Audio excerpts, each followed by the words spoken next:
Look at this mouth-watering pizza. Wait, wrong video. We're making the most amazing breadsticks you will have on the ketogenic diet. Let me show you how it's done.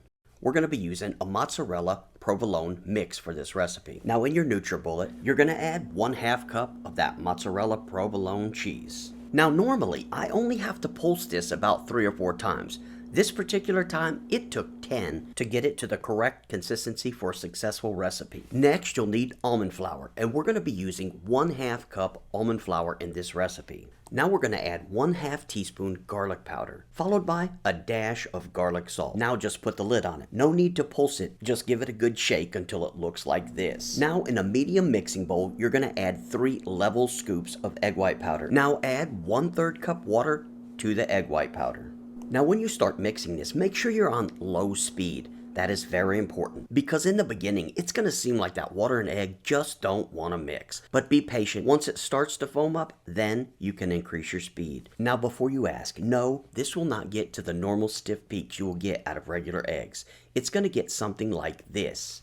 I'm going to be using one of my favorite pans in my kitchen, a 9-inch Calphalon Teflon coated pan. And I'll show you a hack I use with this pan in a minute. Now if you don't have a non-stick pan, no worries, just line the bottom of the pan with parchment paper. And trust me when I tell you, I will never go back to rolled parchment paper after using the pre-cut, especially the 12-inch because it keeps the inside of my microwave clean. And I know this is a Teflon pan, but I'm still going to spray the base of it.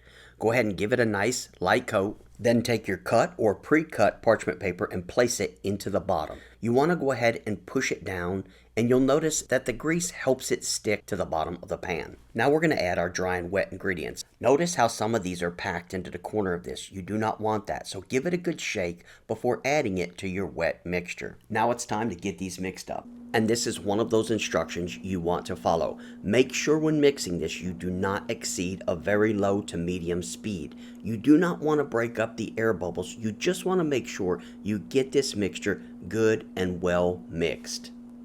Now with your spatula, make sure to get all those extra ingredients knocked off the wall. Gently fold it till it looks like this. This is a nice light mixture, and you can simply push it out into the center of your pan. This has to be the best part of the recipe, beside the outcome.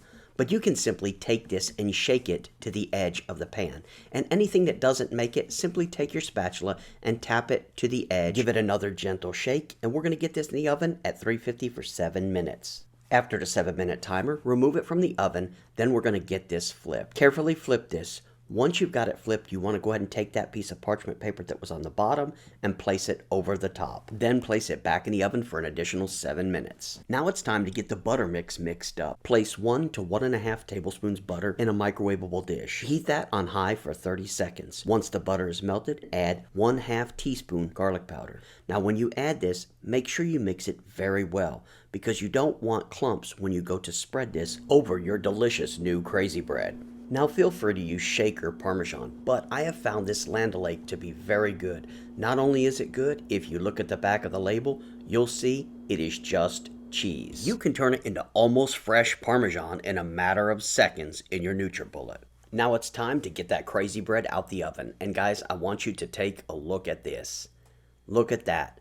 I'm going to go ahead and get this flipped and let you see. Go ahead and slice up these amazing cheese sticks. Dump that delicious garlic-filled butter over them. Spread that buttery mix over it. Take the little left in your bowl and get the edges cleaned up. Add your shredded Parmesan to the top and then press it down into the crazy bread. Now place it back into the pan for just enough time to slightly melt the cheese. Now for those of you who stuck around, thanks so much, and here's a nugget hack. The 18-inch Costco pizza has enough toppings to make 3 of these. And guys, this is probably the best quick pizza you will ever make on the ketogenic diet. If you'd like to help me grow, share this video. Guys, thanks so much for watching. And as always, I'll see you in the next video.